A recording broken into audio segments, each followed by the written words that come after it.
Olá, meus queridos e minhas queridas, muito boa noite, sejam todos muito bem-vindos. A paz do Senhor ao coração de todos vocês. Quero compartilhar hoje, noite de quinta-feira, dia 1º de abril, o texto de 1 Coríntios, capítulo 10, do 14 ao 22. Nesse trecho, Paulo trata de questões que envolvem posicionamentos e comportamentos cristãos, ainda no contexto que nós já temos trabalhado há algum tempo sobre o que se pode e se deve, e também não se pode, e menos ainda se deve fazer, diante de festas religiosas pagãs. Paulo começa dizendo no versículo 14 o seguinte: portanto, meus amados, fugi da idolatria. Quando Paulo fala para fugir da idolatria, é o mesmo que dizer, olhem, prestem atenção, não mexam com os atos duvidosos, como, por exemplo, comer carnes oferecidas aos ídolos sob a alegação de liberdade cristã. Esse fugir aqui não é o mesmo que um ato covarde de não enfrentar uma situação, mas é antes um ato legítimo de se preservar, para não se envolver com algo como a idolatria que Deus abomina. Dos versículos 16 ao 21, ou do versículo 16 ao 21, nós temos a ideia de comunhão à mesa, como o ser ao qual essa adoração é dirigida. Por isso ele pede para fugir da idolatria no verso 4. Porque se eu me sentar à mesa do ídolo, eu tenho comunhão com ele. Essa é a principal ideia. Olha o verso 16. Porventura, o cálice da bênção que abençoamos não é a comunhão do sangue de Cristo? O pão que partimos não é a comunhão do corpo de Cristo? Paulo usa uma analogia aqui da Santa Ceia para dizer, olha, nós não temos comunhão com o Senhor quando nos sentamos à mesa para participar, quer do cálice, quer, claro, do cálice no sentido de no fruto da vide que tem no cálice, como do pão. Pois é, essa é a analogia. Se lá é comunhão com o Senhor, se eu me sentar à mesa com os ídolos, eu terei comunhão com a idolatria.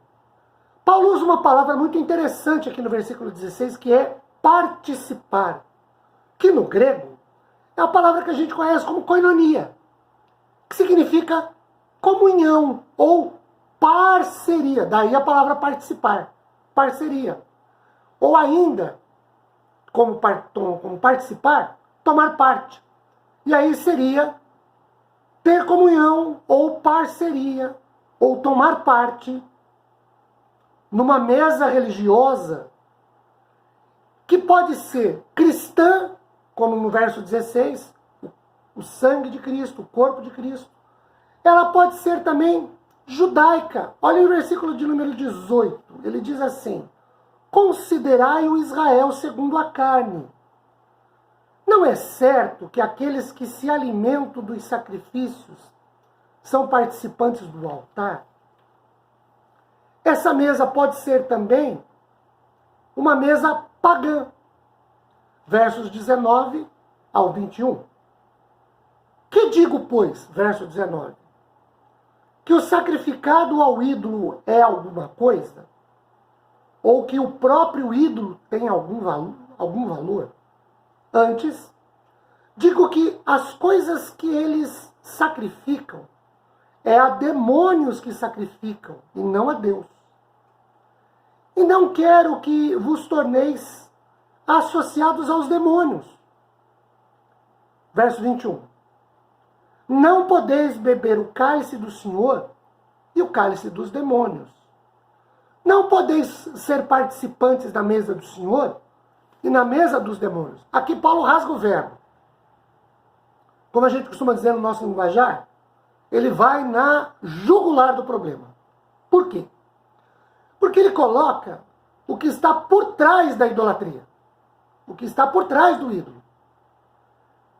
Então essa mesa pode ser, como vimos no verso 16, cristã, sangue do Senhor, corpo do Senhor. Pode ser judia, quando fala do sacrifício e do altar. Mas ela pode ser também, e essa é a preocupação de Paulo, pagã.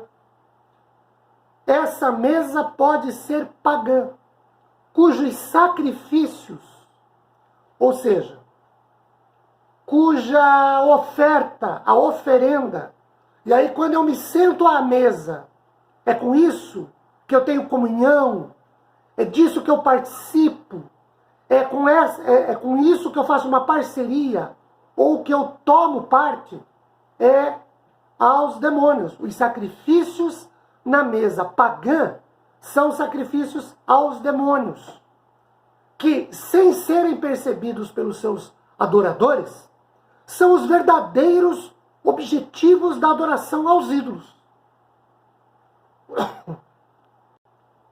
Um cristão não deve, em hipótese alguma, jamais participar da idolatria. Aqui, da carne oferecida a ídolos numa festa. Por quê? Porque, no fundo e em verdade, ele participa de uma festa voltada aos demônios. Quero ver com vocês mais uma vez o versículo 16, quando Paulo fala sobre o cálice da bênção. Porque, de acordo com o comentarista F.F. Bruce, este é um hebraísmo, ou seja, uma forma de linguagem hebraica. Porque este é o nome do terceiro cálice da festa da Páscoa, sobre o qual era feita uma oração de gratidão. Cálice pelo qual te damos graças. E aí Paulo fala depois do cálice dos demônios. Por isso voltar à referência ao verso 16. De novo o verso 20. Paulo fala de sacrificarem a ídolos. Os ídolos em si, Paulo diz, eles não são nada. O problema é o que está por trás do ídolo, que é o demônio. Nas festas aos ídolos, as oferendas eram geralmente feitas do copo para o ídolo, primeiramente. E então, os convidados bebiam. Algumas pessoas que têm o hábito de frequentar um bar, que a gente chama muitas vezes de boteco, elas põem lá uma dose, jogam um pouquinho, elas dizem que é para o santo. Essa é a ideia de Paulo aqui. Só que, na verdade, essa oferenda, essa oferta, não é a santo coisa nenhuma. É ao demônio. De modo que, bebendo, quem o faz, não tem comunhão com o ídolo, com a idolatria. Mas isso significa que, afinal de contas, esse ídolo, que possivelmente fosse uma divindade na cabeça deles, na cultura deles, e as coisas que lhes são sacrificadas, nada disso tem valor, porque não é nada disso. Isso é usado por poderes demoníacos para afastarem os homens do verdadeiro Deus. Deuteronômio 32, 17, fala o seguinte: sacrifícios ofereceram aos demônios, não a Deus. A deuses que não conheceram, novos deuses que vieram há pouco, dos quais não se estremeceram seus pais. O que está por trás de tudo isso? Adoração a demônios.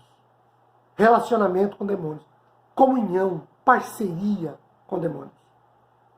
Paulo fez os coríntios se lembrarem da comunhão e da unidade que eles tinham quando participavam da ceia do Senhor. Por isso o verso 1 diz, olha, quem se assenta à mesa do Senhor não pode se assentar à mesa dos demônios.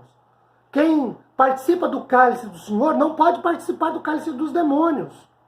É uma participação na adoração. Isso é uma violação da relação com Deus. Alguém no passado disse que a ceia do Senhor é uma festa numa mesa. Não é um sacrifício no altar. Nosso único altar é a cruz. Nosso único sacrifício é o de Cristo, feito na cruz, feito uma vez por todas. A adoração pagã é uma violação da união do cristão com Cristo. E para encerrar, o versículo 22. Ou, provocaremos zelos no Senhor. Somos acaso mais fortes do que Ele? Pretendiam os coríntios provocar zelo ou ciúmes no Senhor?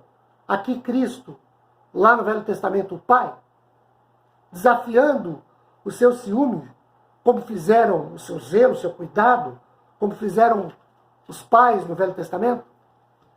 Paulo fala tudo isso antes de, no capítulo 11, que nós veremos mais para frente, sobre a ceia do Senhor. Mas ele já começa dizendo, olha, ou já que ele fala para o plural, para o grupo, né, para a igreja de Corinto, olhem para os crentes, olhem, prestem atenção. Quem é do Senhor não pode se relacionar com um ídolo, porque é com o demônio que se relaciona. Quem serve a Deus não pode servir ao ídolo, porque é ao demônio que serve. É disso que a Bíblia trata neste capítulo 10 de 1 Coríntios. A nossa comunhão, participação, a nossa parceria tem que ser sempre com Deus. Nunca, jamais, em hipótese alguma, com idolatria, porque é aos demônios com quem nós teríamos essa comunhão.